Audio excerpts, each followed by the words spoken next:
ఒక్క రైతుకు నువ్వు బయట పట్టుకోవాల్సి అవుతాం, యూరియా దొరికిన ఒక్కరు పట్టుకోవాల్సి అవుతాం కదా. మండలంలో ఉన్నటువంటి సింగిల్ రోడ్లన్నీ డబుల్ రోడ్గా మారుస్తున్నాయి. శిథిలావస్థను చేరుకున్న గ్రామ పంచాయతీ బిల్డింగ్లకన్నీ పక్కా భవనాలు మంజూరు చేస్తున్నాయి.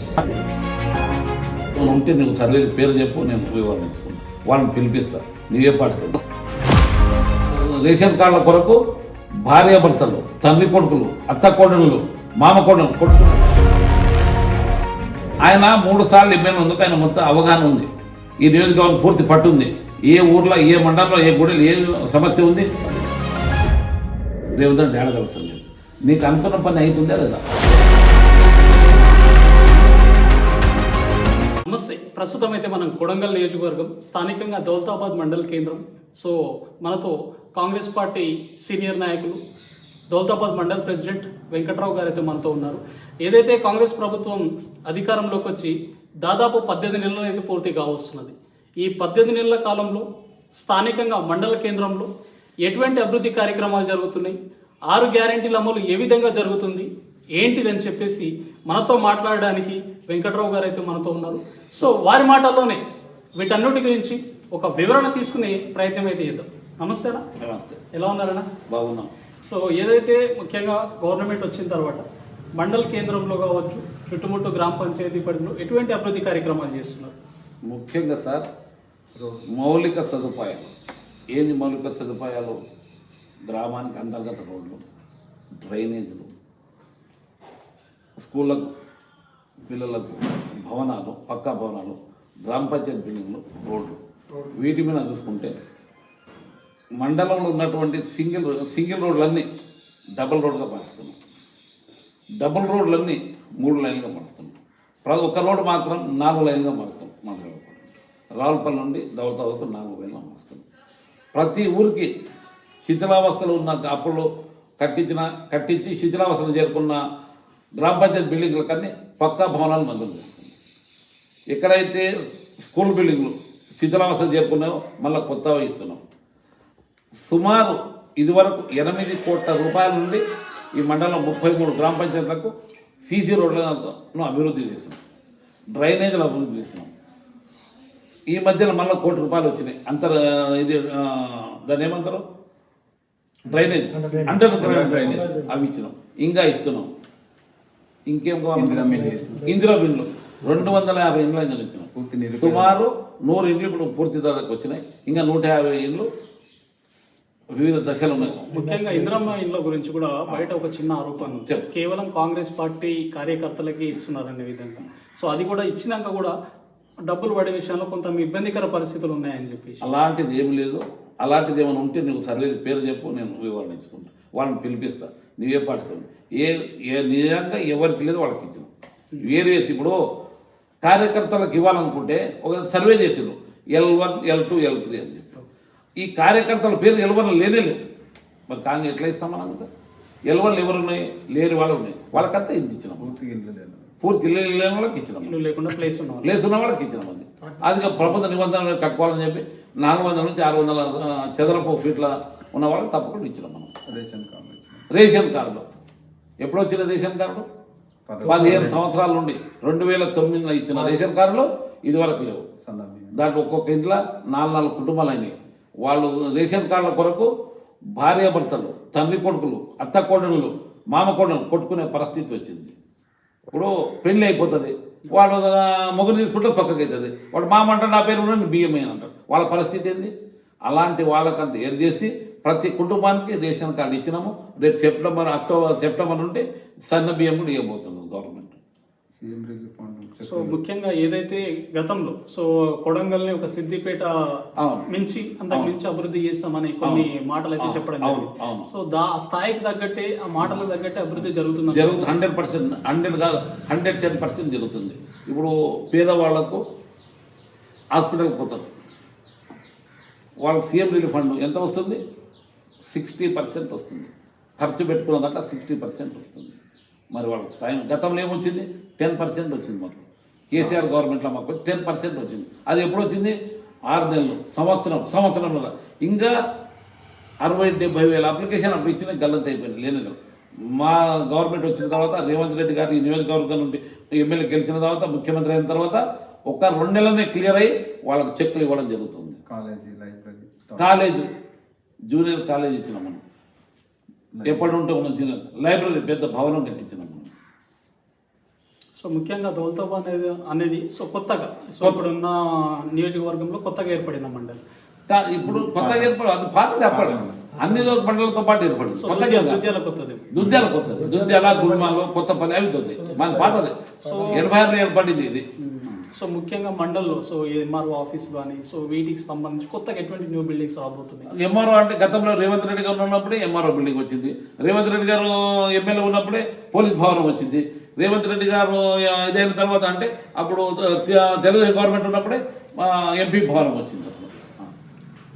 సో ఆల్రెడీ అభివృద్ధి అనేది ముందే జరగలేదు. ముందు 2 బిల్డింగ్లు ఉన్నాయి. ఒకటే బిల్డింగ్ ఏది ఎంపీడీ ఒకటే. తర్వాత ఎమ్మెల్యే గారు ఉన్నప్పుడే రేవంత్ రెడ్డి వచ్చినప్పుడు ఎంపీడీ అయింది. కొత్త స్కూల్ కాదు పోలీస్ స్టేషన్ అయింది. ఆయన పీరియడ్లో అయింది. ఆయన 3 సార్లు ఎమ్మెల్యే ఉంది. ఆయన మొత్తం అవగాహన ఉంది. ఈ నియోజకవర్గం పూర్తి పట్టుంది. ఏ ఊర్లో ఏ మండలంలో ఏ గుడిలో ఏ సమస్య ఉంది, ఏ విధంగా అభివృద్ధి చేయాలనేది మంచిది ఇది ఉంది ఆయనకు.